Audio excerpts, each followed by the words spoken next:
pessoal, tudo bom?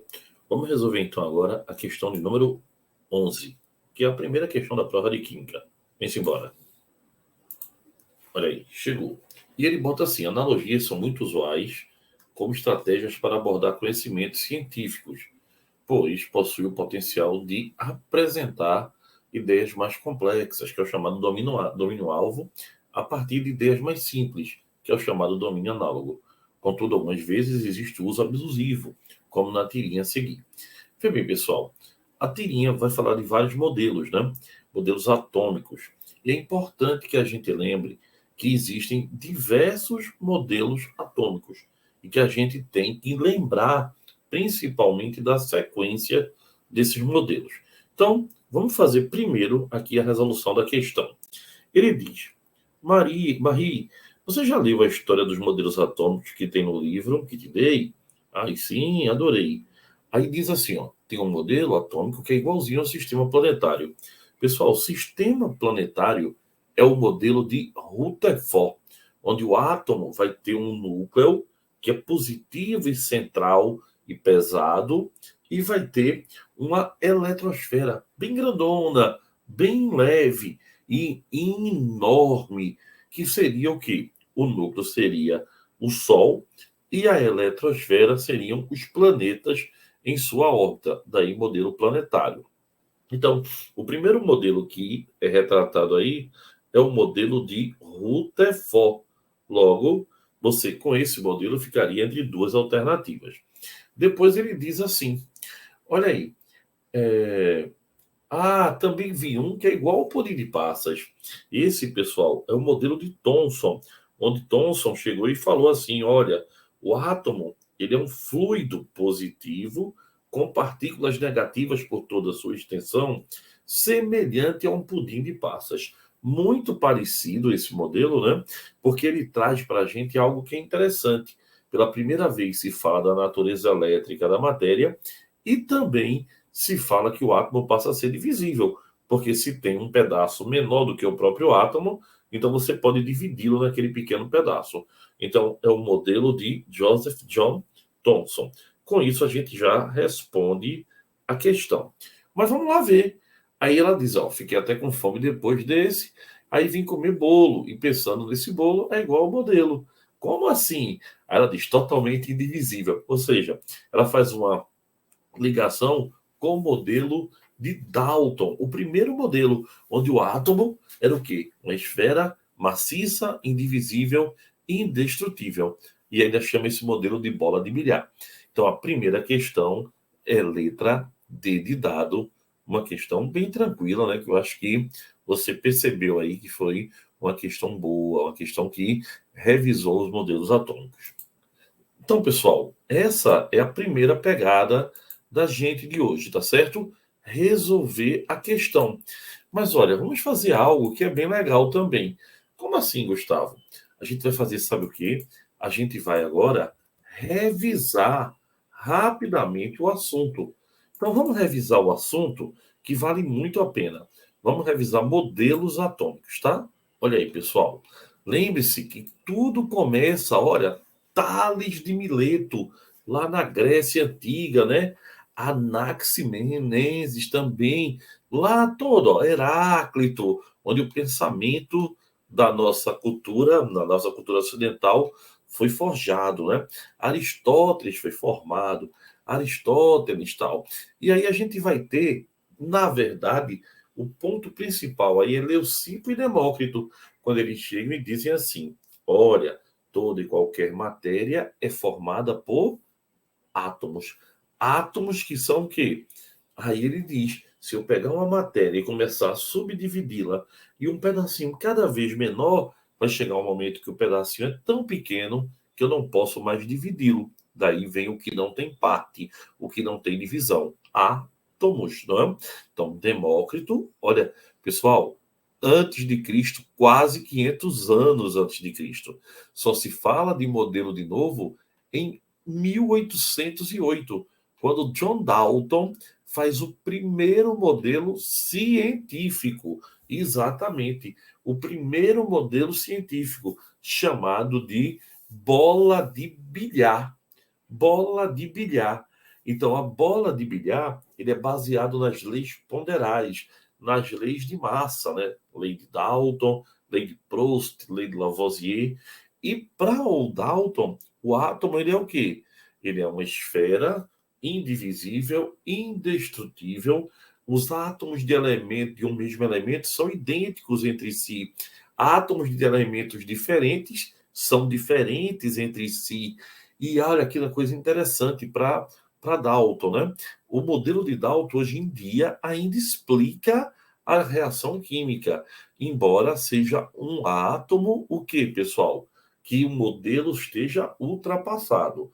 Mas você vê, ainda tem um uso hoje em dia. Embora a gente saiba que isso fique bem claro, que o modelo dele não está mais valendo. O átomo para ele é indivisível, indestrutível, maciço, nada disso é mais real, né? Mas ele propôs a reação, a proporção, e isso até hoje vale. Outro detalhe é quando a gente chega aqui, olha, o modelo que eu acabei de falar de Joseph John Thomson, o modelo, pessoal, do pudim de passas, importantíssimo. Só que para que ele fizesse esse modelo, a ampola de Crookes foi fundamental. É um aparelho feito de vidro, né, de quartzo, e dentro dele ele fez o vácuo. Colocou placas metálicas ligadas a uma fonte de tensão elétrica, e aí ele percebeu a formação de uma luminosidade.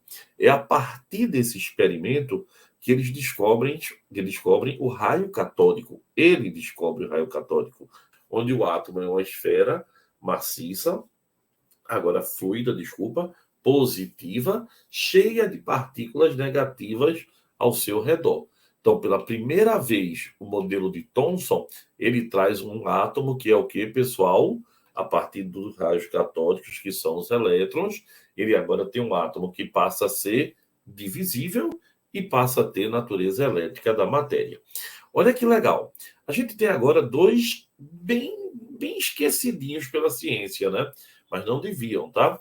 Lenard, Philippe Lenard, ele propõe um átomo muito parecido com o de Thomson, onde ele diz que o átomo é o quê? É um fluido neutro, com as partículas positivas e negativas sempre aos pares.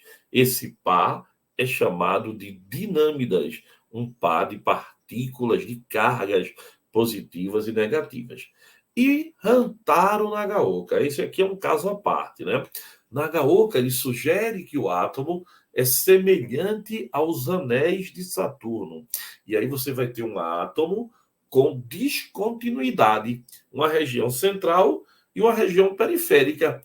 Só que, pessoal, o que é que acontece aí? Ele não conseguiu provar. Esse modelo chamado de modelo saturniano careceu de provar. Ele não consegue provar. Então, lembre-se, o modelo desses três, o que fica mais importante é o pudim de passas, modelo de Thomson, certo? Aí, olha, pessoal, depois de Thomson, a gente tem Rutherford. E Rutherford faz um modelo muito interessante. Ele é baseado na descoberta agora dos prótons ou dos raios canais, tá? Que foram descobertos por Rutherford e Goldenstein. Então, os raios canais, eles têm natureza positiva. Assim também como a descoberta da radioatividade. Radioatividade descoberta por Becquerel. Então, o que é que foi fundamental para o modelo de Rutherford? Foi a descoberta do próton pelo próprio, com Goldenstein, e a descoberta da radioatividade por Becquerel. Então, pessoal, a radioatividade é a capacidade que alguns átomos têm de emitir, né, radiação ou partícula. Então, a gente conhece radiação alfa, beta, gama, que é bem importante. Então, usando da capacidade de fazer esse tipo de análise, Rutherford fez um experimento usando um elemento radioativo.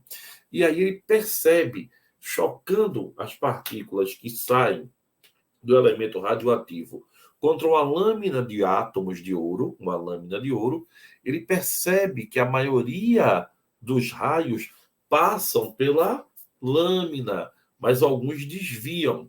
Isso foi mais do que o suficiente para ele dizer que o átomo não era contínuo, o átomo era descontínuo. A maioria das partículas passam porque o átomo tem espaço vazio, tá? E por que algumas sofrem desvio e algumas voltam? Porque no meio desse espaço vazio tem um núcleo, e o núcleo é bem denso. Então a eletrosfera é grande, os raios passam, mas quando o raio positivo vinha e batia no núcleo, ou passava perto do núcleo, que também é positivo, ele sofria repulsão, ou batia e voltava. Então ele diz: olha, o átomo então é dividido em duas regiões, núcleo e eletrosfera. O núcleo positivo e bem denso e pequenininho, e a eletrosfera enorme. Então, a maioria das partículas continuava sua trajetória atravessando a lâmina de ouro. Tá? Poucas partículas atravessavam a lâmina sofrendo desvio. Tá? E menos ainda eram defletidas, voltava. Então, pessoal, isso decorre de quê? De que a grande maioria das partículas alfa, que são partículas positivas, tá?